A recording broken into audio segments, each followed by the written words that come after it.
Om Namo Bhagavate Vasudevaya. Om Namo Bhagavate Vasudevaya. Om Namo Bhagavate Vasudevaya. Welcome to today's reading from Sri Damodara Janani, Lord Damodar's mother. We have finished up to chapter 12 now in the book, and all remaining to read is the Epilogue and the Phala stuti. So let us begin. Mukam karoti vachalam pangum langhate girim yat kripatamam bande Shri Gurum Din Tarinam Parmananta Madhavam Shri Chaitanyeshwaram Hari Om Tat Sat. Nestled together on a window ledge of the great hall sat the wise birds of Raja. They had observed the exchange between the king and his queen, Krishna's service to his father, and finally the royal family's departure into the dining hall. The court of King Nanda was now empty, and while that emptiness closed the curtains on the final scene of the Damodar Leela, it was but a momentary intermission before the beginning of another. Such are the ways of Raja. The birds had also tasted the bliss of Krishna's pastime, a bliss that could be tasted as much by hearing as by seeing. They looked at each other silently, knowing. They then took flight one after another, well aware of their duty to spread the news of Damodar Leela to every corner of Raja. They would sing to trees, to animals, to humans, to anything that had ears to hear. Of the birds, Shuka had a special calling. As Shukadev Goswami, he would travel beyond Raja, through the three worlds, and sing in choice verses the glories of Mother Yashoda's fame.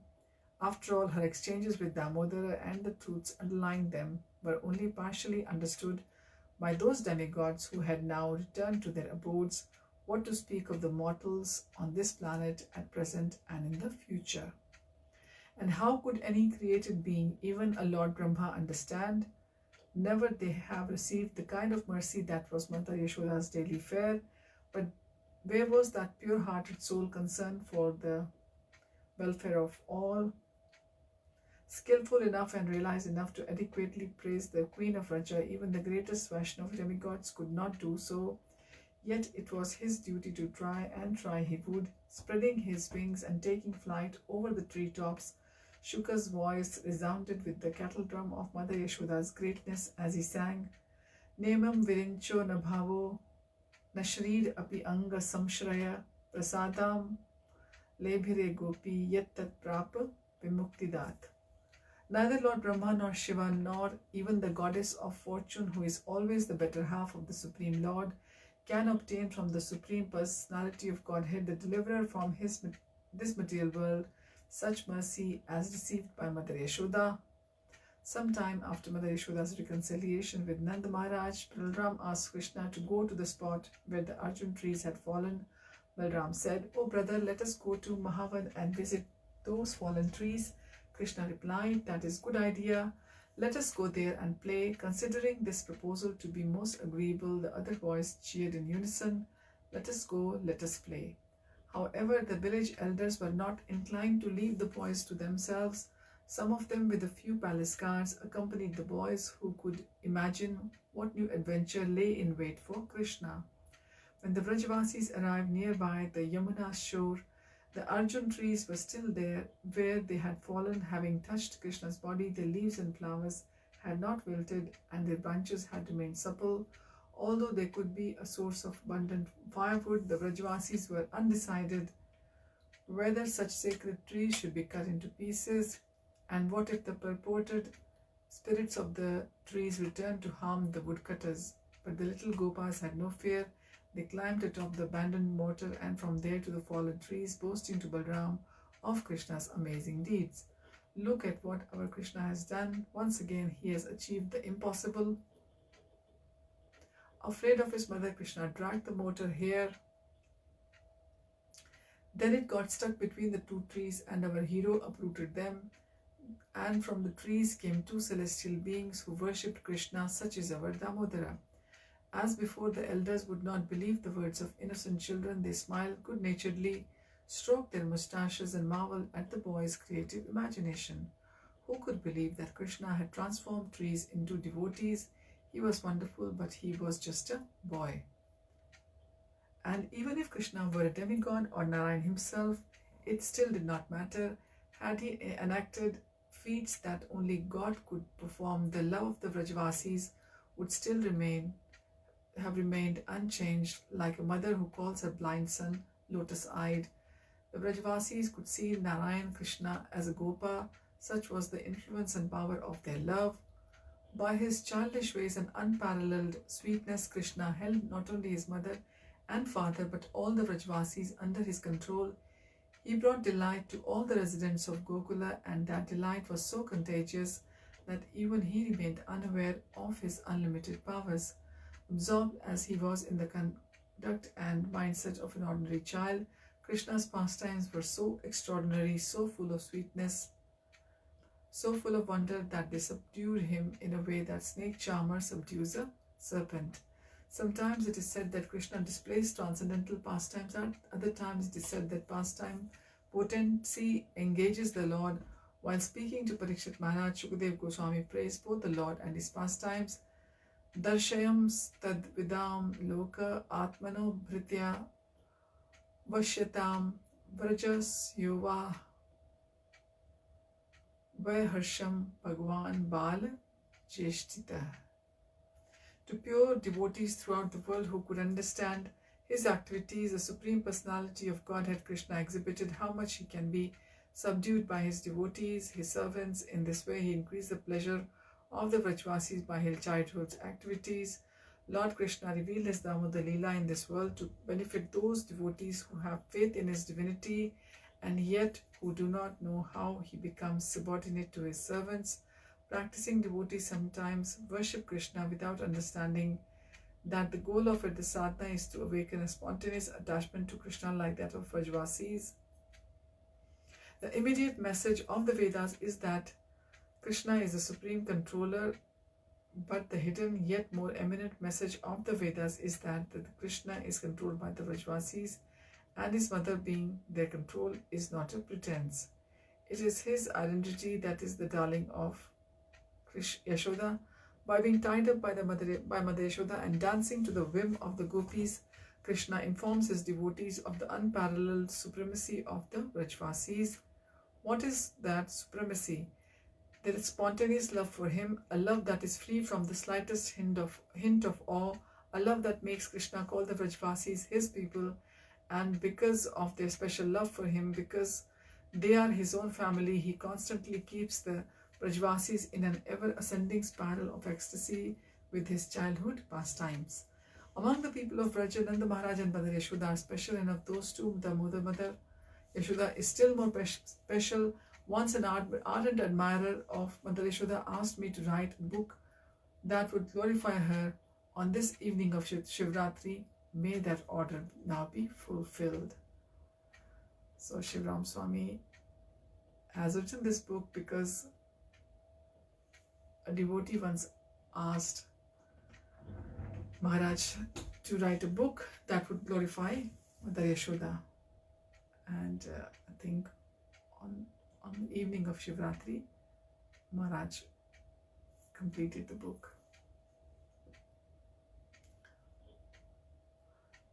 So in the notes it says, in concluding the narration of Damodar Leela, Jiva Goswami writes, this same blessed Bhadrayani travels around the three worlds singing in choice verses of his best compositional style the resounding kettle drum roar of Yashoda's fame. In Gopal Champu 1.8.84, according to some Vaishnava sources, the Brahma Vaivarta Puran also describes how a parrot had overheard Lord Shiva speaking Srimad Bhagavatam to his wife, and when the Lord became angry, the parrot took refuge in the womb of Vyasa's wife, and after 16 years took birth as Shukadev Goswami. And that Shukadev Goswami spoke to Maharaj Parikshit when Maharaj Parikshit was told he has only 7 days left in his life. In the first Shruti it says, appealing to Lord Brahma, Drona and Dhara, requested the Creator to bless those souls who hear Krishna's childhood pastimes, the cream of which is Damodar Leela. They said, Jatayor now Mahadeve Bhuvi Vishveshware Harao Bhakti Syat Paramaloke Yayanjo durgatim taret. Please permit us to be born on the planet Earth, so that our appearance, the Supreme Lord, the personality of Godhead, the Supreme Controller and Master of all planets, will also appear and spread devotional service, the ultimate goal of life, so that those born in this material world may very easily be delivered from the miserable conditions of materialistic life by accepting this devotional service. The good fortune of the Brajavasis who witness Krishna's childhood is unlimited and rare. By seeing Krishna, and more so by associating with Nand Maharaj and Yashoda Devi, they either acquired or nurtured the most elevated of all spiritual perfection, spontaneous loving devotion. However, the blessings of Krishna Bala Leela extend beyond his direct associates. Drona and Dhara appeal to Brahma. Let them be pleased, especially for those who would hear of Krishna's pastimes later in the present dark age of Kali. What that blessing be? What would that blessing be? That the special sweetness of Krishna's childhood pastimes reigned over by Damodar Leela should also manifest its all attractive potency to enchant the broken hearts of those who hear or speak of them. In this way, both conditioned and liberated souls would relish a most wonderful nectar. Just as fire lit for cooking also removes cold and also gives light, Damodar Leela also has incidental effects that enable people to enjoy heavenly sense gratification gained from material distress and attain the elusive realm of liberation. These benefits, however, are considered trifling by pure devotees. True Vaishnavas only aspire after the blessing for which Drona and Dhara prayed for themselves, the loving devotion that even the Supreme Child Controller, that brings even the Supreme Controller under its spell. By hearing, speaking and remembering Damodar Leela, practitioners are insulated from material contamination, absolved of past deeds and deeds of the tendency to sin. Moreover, devotees vibrating those pastimes disarm the power of Kali Yuga and dispel the suffering of conditioned souls. Those sadhus, the sadhakas, benefit themselves as well as others.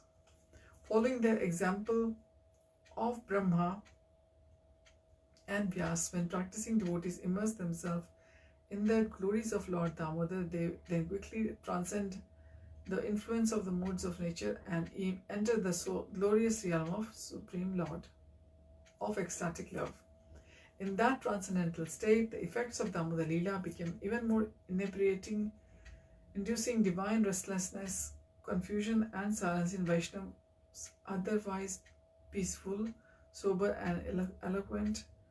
Since liberated devotees' composure may be also shaken, they are able to speak further on the very Damodar pastimes that enamors them. So, when such good fortune arises, Vaishnavas sink into the ocean of bliss with the conviction that they have attained the goal of life and the determination of that others share their peerless serendipity. So Vaishnavas sink into the ocean of bliss with the conviction that they have attained the good goal of life and with the determination that others share their peer serendipity. O divine love of Krishna, now encircling Damodar's chubby belly in the form of Raja's robe, kindly bind to him the hearts of those who read and chant this book, Sri Damodara Janani. O beautiful Queen of Gopis, now churning for your precious son, please bless the readers of Damodar Leela with the loving devotion for which you and he so kindly appeared in this world. O son of Gokula's king, with the broom of my paltry words I have swept the path upon which you drag a mortar to fell twin Arjun trees, remembering the sons of Kubera as beneficiaries of Narad's grace. You gifted them with prema in the same way.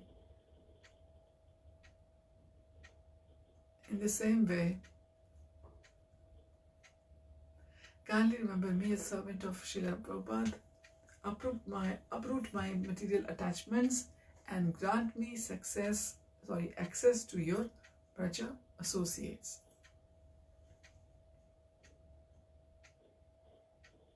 So we just finished Phala Stuti, which is the praise of the fruit of reading this book. It's based upon the commentaries by the Acharyas to Srimad Bhagavatam, 10th canto, chapter 8, verse 49.